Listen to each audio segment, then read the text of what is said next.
Hello, everyone. Can everybody hear me okay? Yes. Hi. Perfect. Okay. Sorry, guys. We had some technical difficulties. We had to use my Mac to do this. And I had no idea how to get everything going on here. So we are good to go now. So thank you for being patient. I am so sorry. So I am going to switch this over to sharing screen. That way we know we're good to go. So hang on one second. Let's make sure I can do that.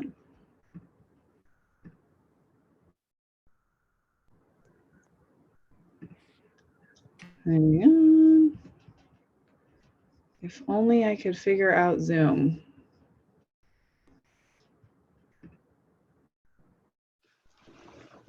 Where is my share screen?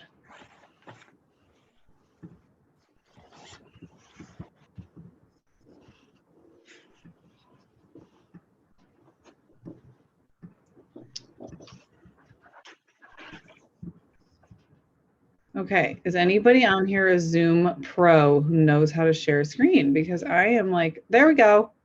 Found it. It was stuck. Okay. Okay.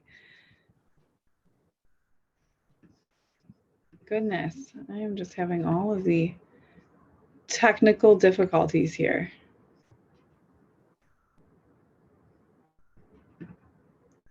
All right. Can you guys see my screen and everything look good? Yes. Beautiful. All right. Thanks, guys. So sorry about that again. So I am going to get going on this. And as you guys know, please let me know if you have any questions during. If you have, anything that you would like to add or anything like that, please let me know. Best also to kind of yell at me if you have questions, because sometimes I don't see the chat box pop up. So just kind of yell at me if you have any questions. All right, so I'm super excited to talk to you guys all about food. This is arguably one of my favorite topics ever. So I am super excited. I hope you guys learned some things here. I think you guys will. It's a great topic. This will be about 30 minutes long, around there. Like I say, interrupt if you have questions. So we'll jump in. So you are what you eat. So I want to get you guys have some thought-provoking topics first. So kind of in your mind, think, when is the last time you ate a meal that you felt truly nourished from? So when I say that, I mean afterwards you didn't feel bloated, you didn't feel tired, you felt like you had wonderful nutrients, wonderful vitamins and minerals. You felt really energetic. You maybe liked the flavors. You just felt good. You maybe shared it with family or friends. So when is the last time you ate a meal that you felt truly overall nourished from? So kind of just think about that and think about what you had.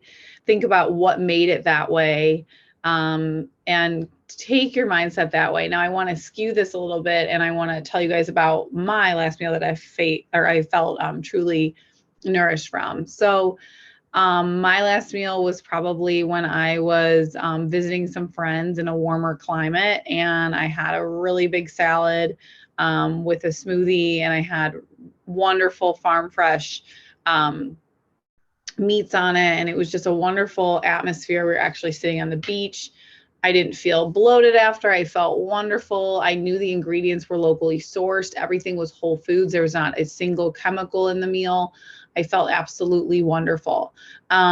So that is probably the last time I had a really good meal that I felt nourished from. Now that might be different than somebody else, because somebody else might feel nourished from comfort food. Maybe that's, kind of some bad for you comfort food, which is totally fine. Or maybe it's some comfort food that, is healthy in that way. But really kind of think that, get your mindset going of nourishment. When do you feel truly nourished from food?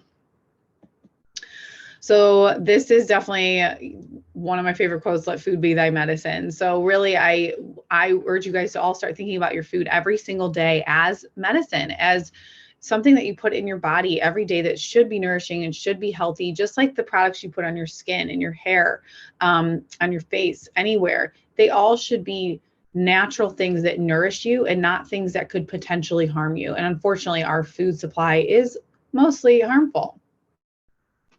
So these are just some facts that are really, really crazy. So the standard American diet and processed foods. So there's over 320,000 processed foods in the market with 10,000 new processed foods per year. So technology made it possible to manipulate food sensory properties. So that's when foods literally became sweeter, saltier, more rich, all through processing.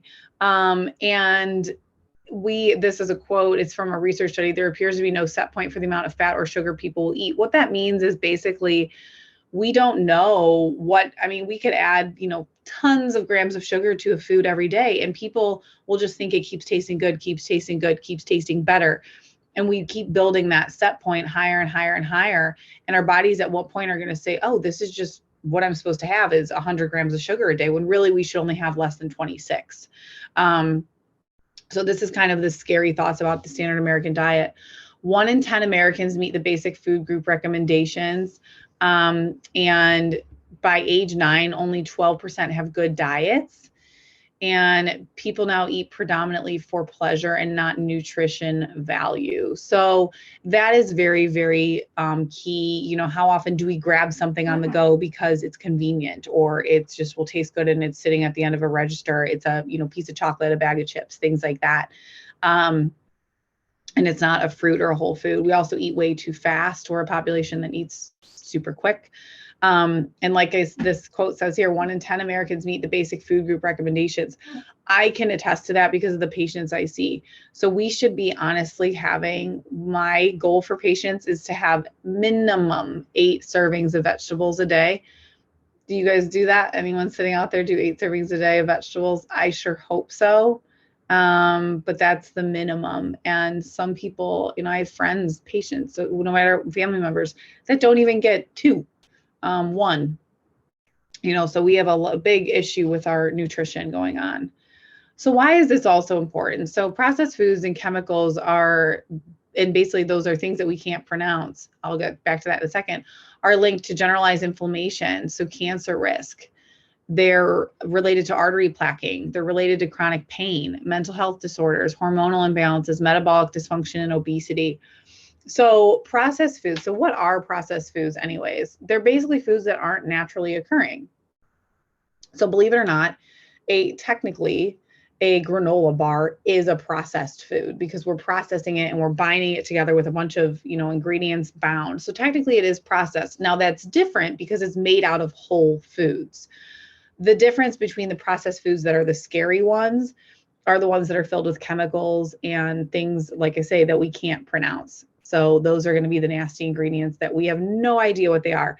So just yesterday, I was in the airport and Southwest was giving out pretzels, as they always do. And my husband's sitting next to me and he's of course like munching away on the pretzels. And I'm not that terrible with controlling food. I mean, I kind of am, but I'm like reading the ingredients and I'm like, oh my goodness. I really wanted to take a picture of it for this, but then I completely forgot and I threw it out. The ingredients on the pretzel bag was like 100 ingredients for this bag of pretzels. And I could not believe it. And I'm reading it and it's got monosodium glutamate. It's got, all these random chemicals in it, preservatives. That's all they were. And in my mind, I'm thinking, would we rub these chemicals all over our body every day? No. So why are we eating them? So it blows my mind. Chemicals are the absolute worst thing that we can have in our foods. And they're very common. So I'm going to show you guys food labels too. So did you know that the foods you can eat can actually affect the chemical composition of your brain, because the nutrients in foods are precursors to neurotransmitters? So what does that mean? So basically the nutrients in the food help to feed your brain pathways. So neurotransmitters are the chemical messengers that tell our body what to do and how to feel. Those are dopamine, serotonin, endorphins, choline. Choline is a precursor to acetylcholine, which helps us sleep. So all the nutrients in food help to feed into these brain pathways every single day. So eating healthy is not just for physique. That's my biggest thing.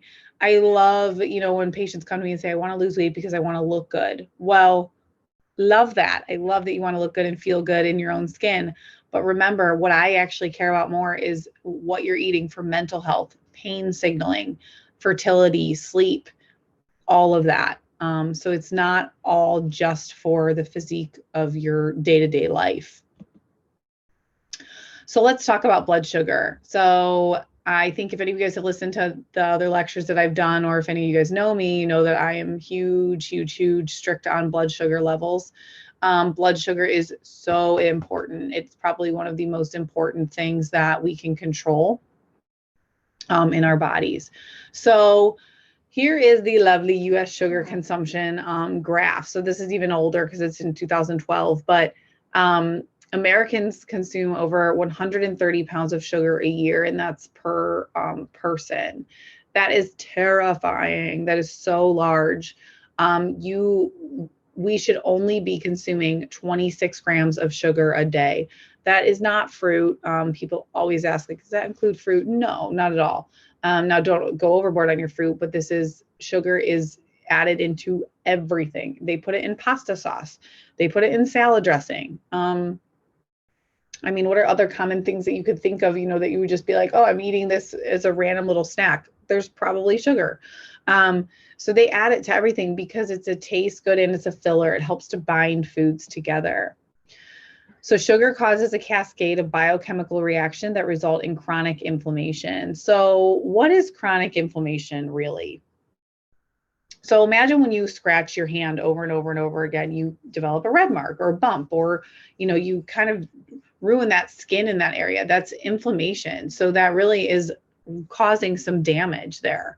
So inflammation is basically when your body starts to create this little reaction to protect itself, but it's overall not good in long term. So imagine that scratch over and over, that redness that develops there. And then imagine that happening to your insides. Would you want to be scratching the inside of your intestine over and over and over again, 24/7? I don't think so. So chronic inflammation is that chronic set off of just that itch over and over and over again. Sugar causes that chemical reaction over and over every single day. So it causes literally your insides to get inflamed and red and angry. So when they've done studies of, intestines, and they look at that without sugar and that with sugar, the inside of the intestinal wall and the stomach lining is literally red. It's angry, it's hot, it has maybe some ulcers in it, ulcerative lesions. So it's just mad. And we don't want that. We don't want that biochemical reaction that causes this over and over and over again. So sugar is quite nasty for us. So what is the risk of all this excess sugar anyways? So it's increased blood pressure, it's increased obesity, increased triglycerides, which are the fatty plaques in the heart. It's increased cardiovascular disease, increased insulin resistance, cancer, tumor growth, and increased cholesterol. So those are all things that can happen with high amounts of sugar. So I know we all know somebody out there who has had cancer in the past. And did you know that the number one feed for cancer is sugar?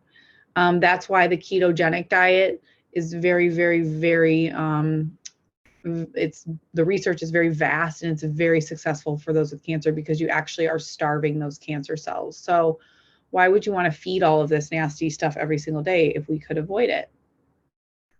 These are also similar changes that happen with increased sugar, increased depression or memory loss, reduced learning capability, increased inflammation, liver disease, dental disease. Those are just to name a few. Also, think about the reduced learning capability. Think about our children who walk around now, and so many of them have ADD, or they have anxiety, or they have ADHD, or they have depression. I can argue that's probably due to their food and the chemicals in those foods, and all of that, what's happening with all of that sugar and basically everything attacking your brain.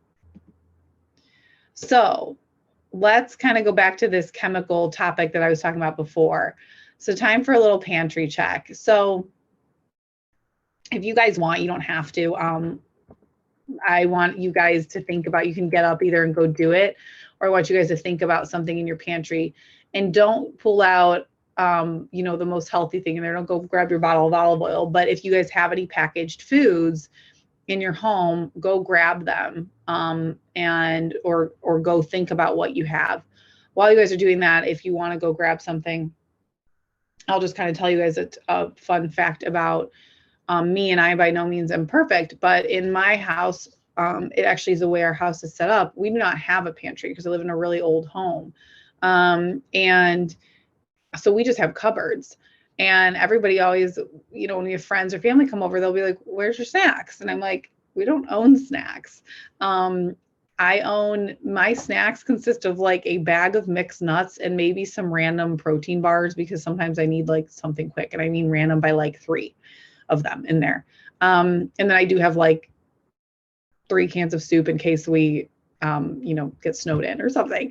I don't own a pantry. Nor will I.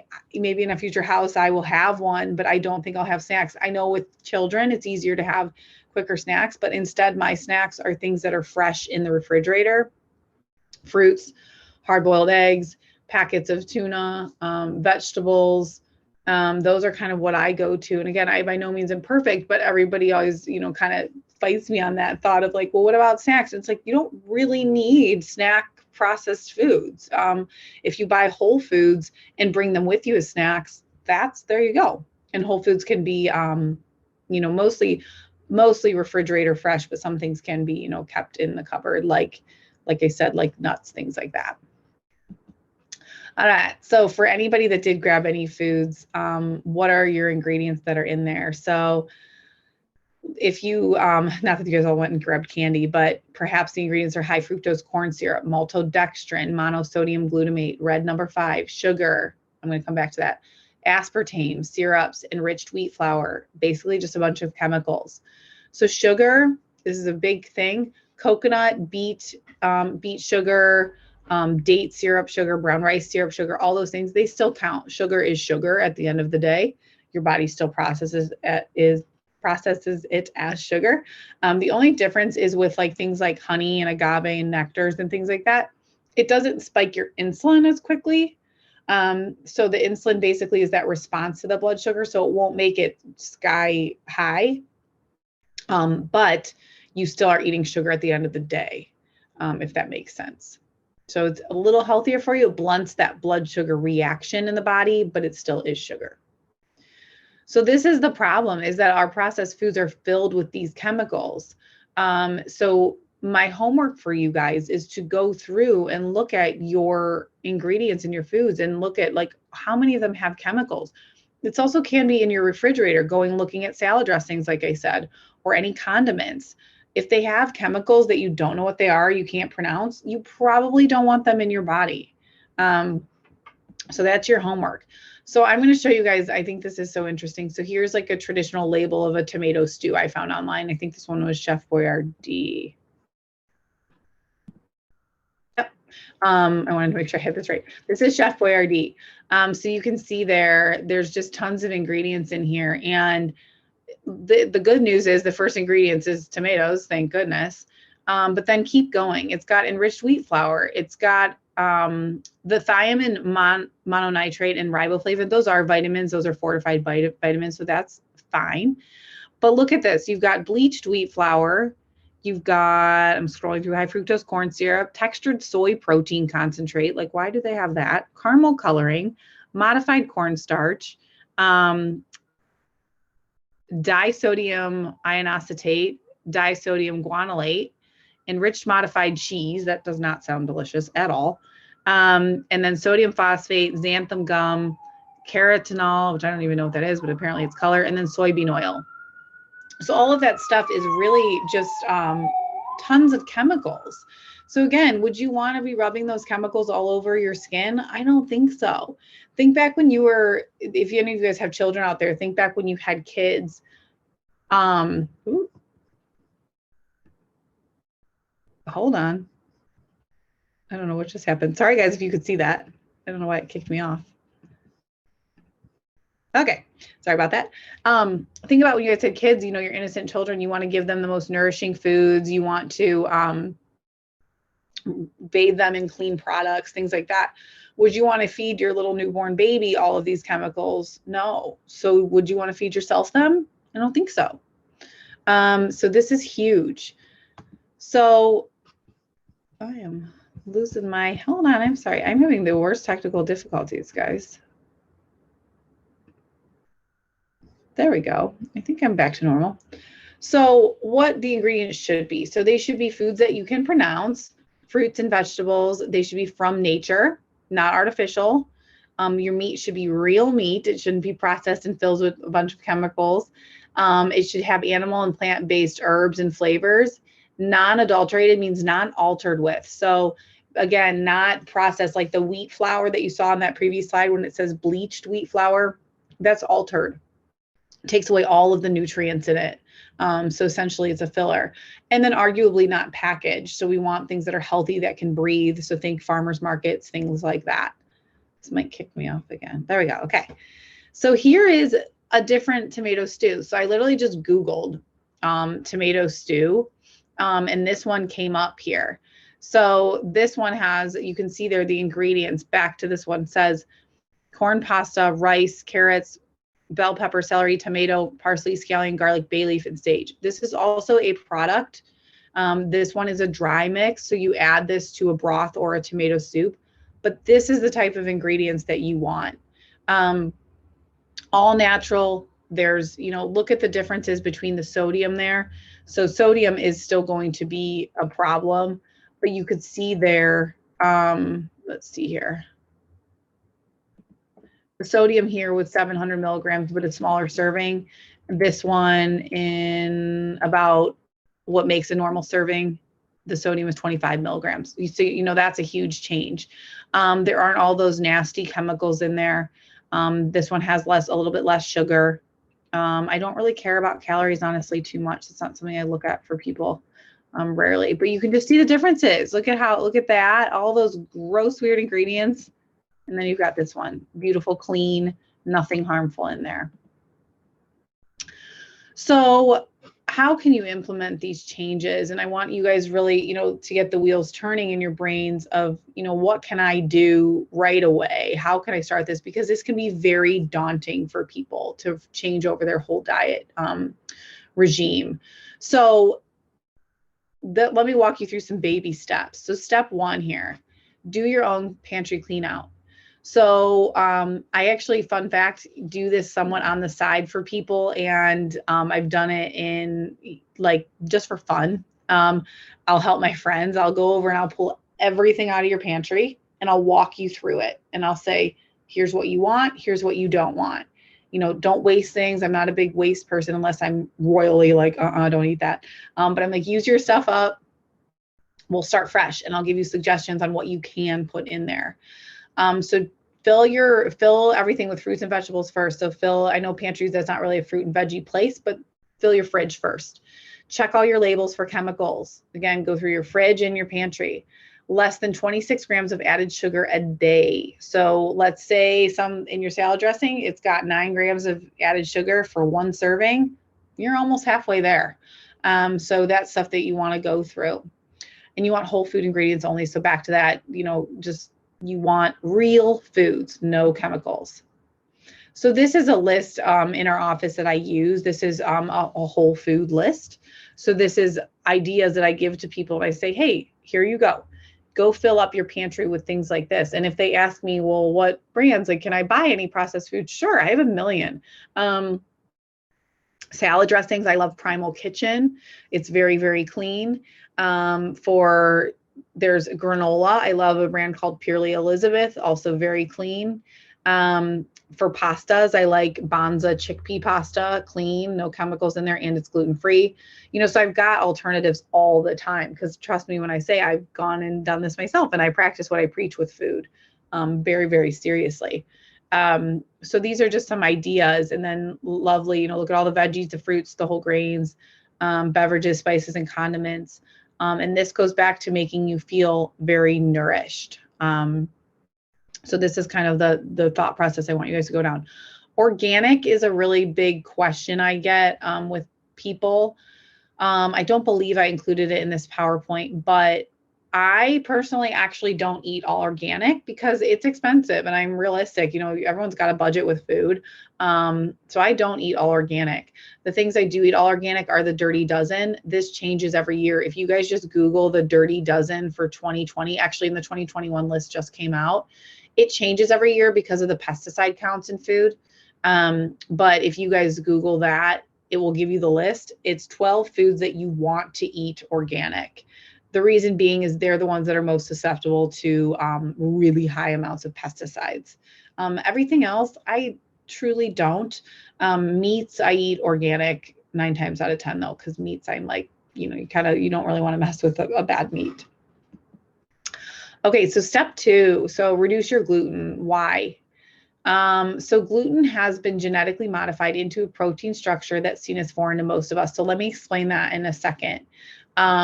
But it's now known in our bodies as kind of a foreign invader. So there's a chemical reaction in the body that makes it move towards inflammation when we eat gluten. So what's happened, if you guys have ever heard of Monsanto, he's kind of he gets under a lot of fire. He's a person, but a big corporation that runs modifying foods for production, for big, high production rates. Monsanto, I think in like the 80s, I think around there, they started altering the structure and the chemical of wheat. So this wheat structure then created this new gluten basically form. And this new gluten is a form that our bodies can no longer recognize. So that's why European gluten, it hasn't been altered, or let's just say any other country, honestly, hasn't been altered yet. So not that I'm advising this, but a lot of people with celiac disease, which is an autoimmune disease against gluten, can go to another country and have gluten, and normally they don't react. Whereas our gluten is pretty bad. That's why our country is on the rise of gluten sensitivities, because we literally can't process the protein anymore. This then has turned into a known neurotoxin. What's that? A brain toxin. So again, think, use kind of your brains on this and think, why do we have so many issues with children, with, development, brain development, even adults with brain fog, and all of that issues? It's gluten. Gluten is just kind of one of those foods that I don't personally love for most of the population. And I say most because yes, in some circumstances, people are absolutely fine with it, but most of us have reactions. So this is a list of gluten-free foods. So you can see here, all those left ones are gluten-free grains. So there are tons of grains out there that are still gluten-free. And then here's gluten-containing grains. And any of you guys listening, if you guys are patients, I can always give you guys these lists, anything that you guys would like. But you can see here, these are all different words for gluten. So wheat is obviously the big one. But you've got there, semolina, rye, orzo, oats, unless they say they're gluten-free, are in there, couscous, barley. So those are all things that do contain gluten. So step 3. So this one's this one gets a little bit hairy, honestly, reducing dairy intake. A lot of us are lactose intolerant out there. So that's first and foremost why.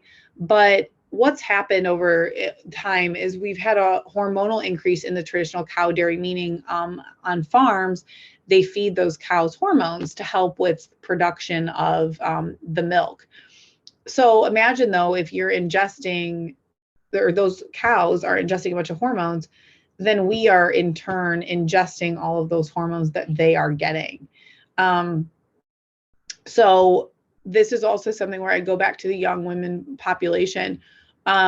Women, teens are developing breasts far earlier than they ever used to. Why is that? Because we're feeding ourselves hormones at way too young of an age. It's quite literally, that is the science. We know that now. So what could that do with fertility? What could that do with hormonal disruption down the road? What could that do with men and their hormone levels, their estrogen levels? So pretty harmful.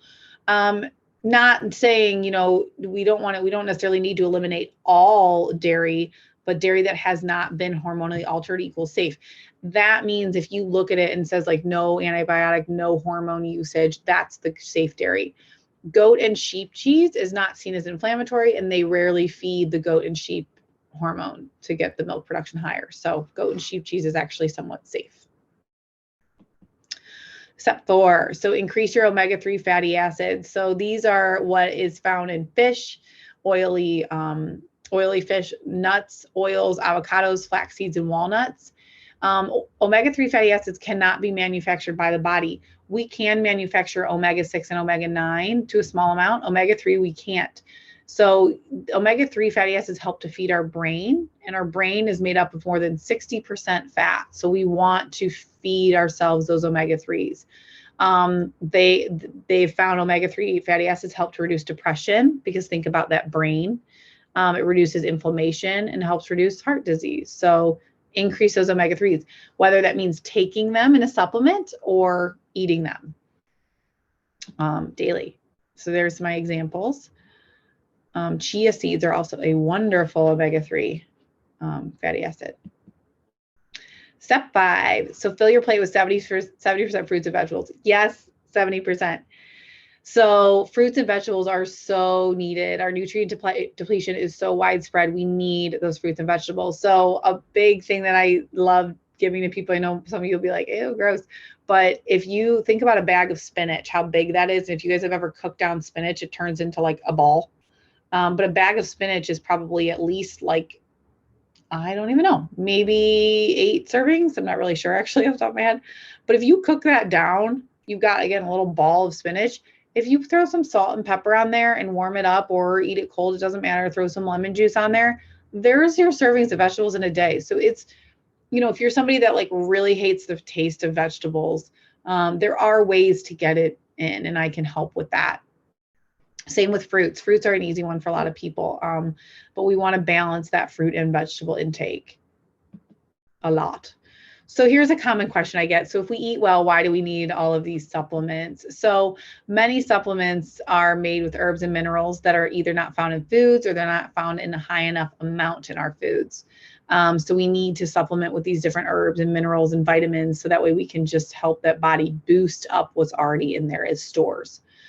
Our soil is depleted, meaning we've lost a lot of the nutrients that used to be in our soil with food transport, processing, and farming. How farming is just mass farming now. Those nutrients in that soil get depleted. So we need, again, supplements to help boost us back to our baseline. So here's an example to get the therapeutic dosage of turmeric. So turmeric is an anti-inflammatory of 500 milligrams a day. One would have to eat 2 raw turmeric bulbs a day. Those are huge. They're like this thick. So we have to eat 2 of those a day to get the therapeutic dose, when really you could take just 1 capsule. So that's why I use supplements in practice. That's why any functional medicine doctor, we base our practice off of supplements, because we need to supplement ourselves. Sure, people say, well, I eat pretty well. Hey, I totally love it. And I love that we try to eat well, but it's maybe not your fault. It might be where the food's coming from. You just lost the nutrients in there. Okay, so here's another question. So what's with all the different diets? So I'm going to show you guys, there's different examples of things. So anybody who knows functional medicine knows that there's different diet plans. So there's a histamine diet. So histamine is, yes, that stuff that floats in the, that spikes an allergic reaction that floats in the air. Foods are high in histamine. So there we need to maybe lower your histamines. Low FODMAP. FODMAP is fructooligosaccharides, disaccharides, and polysaccharides. These are basically different types of foods that are hard to break down and feed bacteria in the body. Candida, anti-candida, this is basically a low sugar protocol that, again, helps to diverge feeding candida, which is a yeast. There's autoimmune protocol. So if you have an autoimmune disease, there's low glycemic and high glycemic diets. The list goes on. I actually don't really love the word diet in my practice. I like the word food plan because food plan to me just makes more sense. I don't want you to think of diet as restrictive. Whenever I give people these foods, I say, or these plans, I say, hey, look, we do need to cut some things out, but have peace of mind that one day, hopefully we can add them back in. And 2, I want you to learn about all the lovely other foods that you can eat that are just as incredible. So the point being on this is not one size fits all. So just because something can be healthy to one person does not mean it's healthy for another.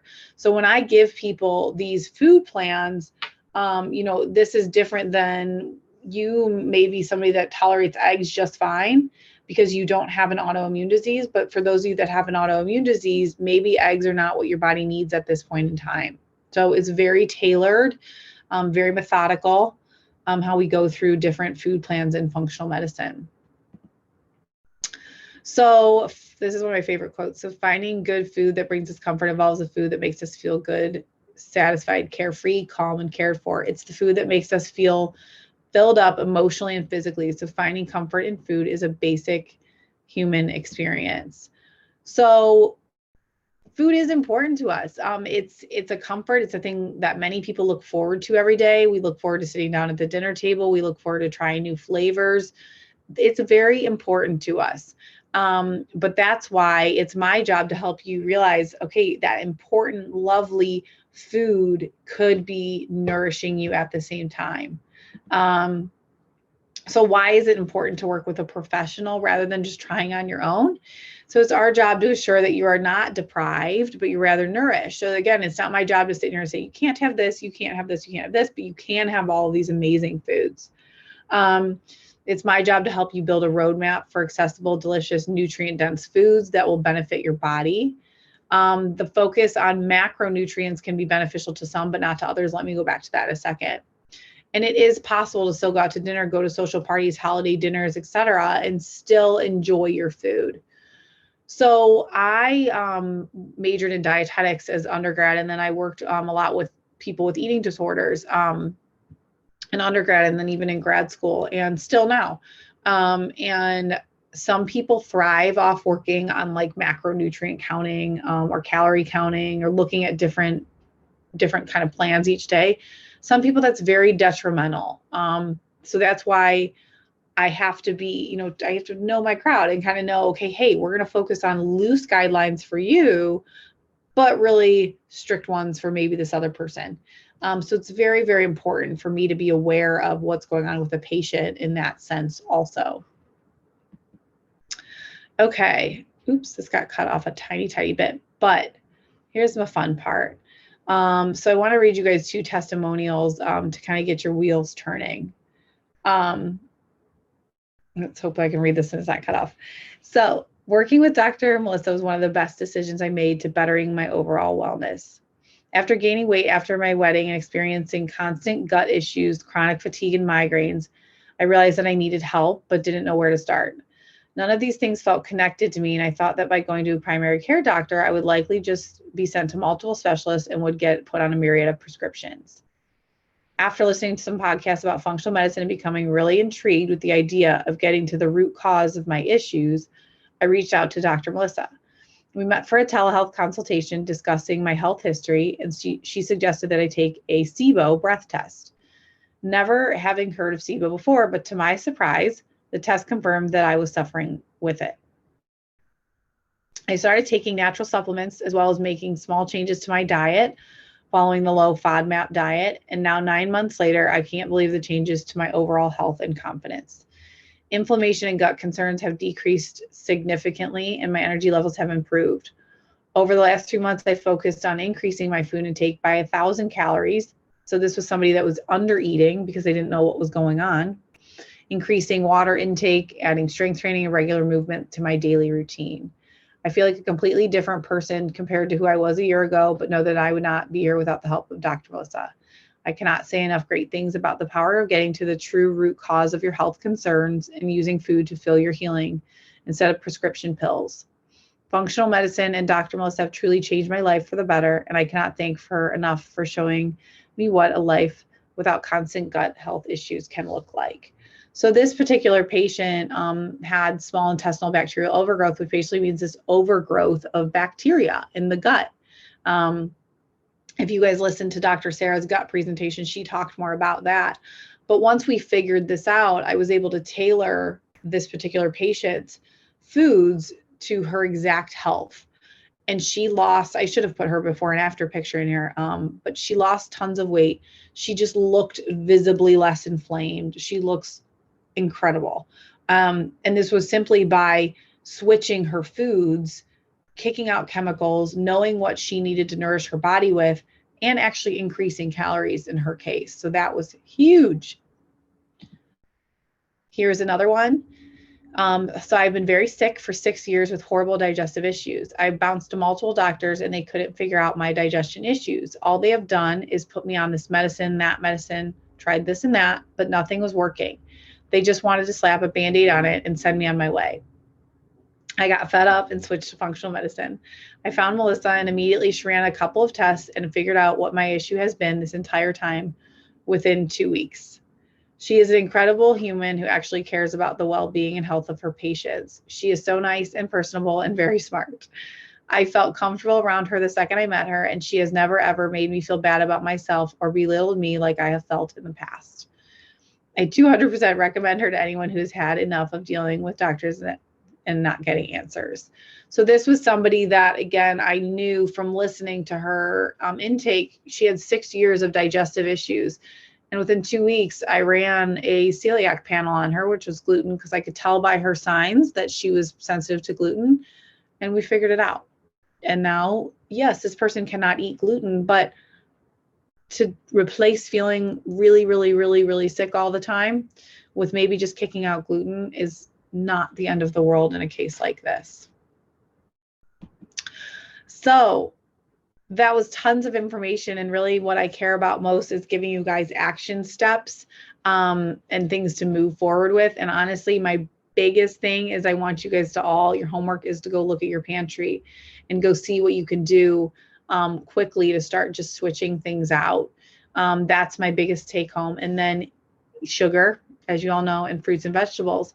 And this presentation was totally meant to kind of just get your wheels turning and to think about our food supply as a whole. And then from here, I'm here to guide you if you need guidance on, well, I don't know where to start with foods. I don't know what I'm supposed to be eating to nourish myself. I don't know what my stomach needs when to bring my symptoms down. That's where functional medicine comes in. We test for it. I give you guidance. I run through food sensitivities, whatever it might be, and I figure out how to nourish you in the best possible way. So thank you all for attending. This will be saved also and sent out at a later, I think it'll be on our Facebook at a later time too. I hope you guys learned something through this. And does anybody have any questions while I still have you up here? I think everyone is good. Beautiful. So again, I hope you guys have some homework, and I hope I don't make you feel truly guilty about anything that you might be eating. That's not my goal. Go enjoy your dinners now if you haven't eaten yet, but don't, think about, really it's meant to plant the seed quite literally. And I love it. John said time to clean out the pantry. That's kind of my fun homework for you all. It's a good time, spring cleaning. Thank you guys. Thank you. Thank you. All right. Well, everybody have a wonderful evening. And I can't wait to see you guys all in the office soon. And let us know always if you have any questions. All right. Have a wonderful evening, guys.